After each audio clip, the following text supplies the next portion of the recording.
Hi, I'm Danny Suggs, and welcome to the Poco Tournament Trail.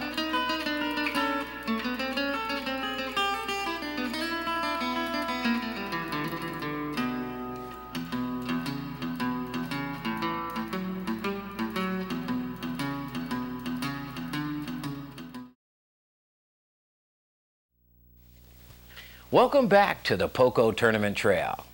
Poco stands for People of Colors Outdoors. This trail consists of numerous bass clubs across the country that have come together to fish as individuals and form the Poco Tournament Trail. The Poco Tournament Trail promotes and encourages bass fishing as a competitive sport for all Americans, with the emphasis on building fellowships and camaraderie. In addition to competitive fishing, Poco, along with other national and local groups, have designed a wide range of services to capture the attention and enthusiasm of today's youth.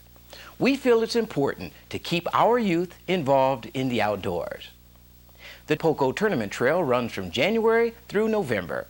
It's one of the fastest growing organizations in the country. Folks, we hear a lot about tournament fishing, but we never hear how anglers make the transition to the professional ranks. Today, we're going to start a two-part series on what it takes to become a tournament angler. We'll also get some advice on pre-tournament planning and see some great tournament fishing on Lake Martin.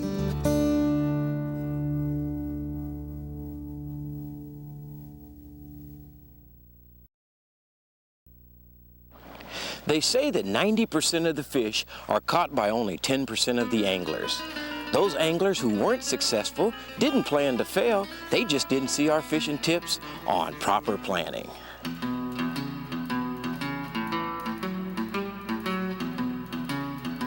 Before I go out on the lake, I go and find me a map of the lake, a good topographical map or a good layout of the lake, and that'll give me a good starting point to find the creek channels, drop-offs, sandbars.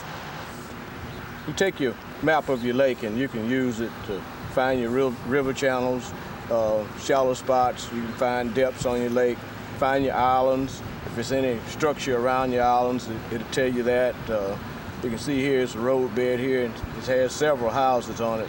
But the best place, I think, would be behind this island where these 4 house seats are. It's kind of protected area. Weather forecast is something that I always try and make sure that I check.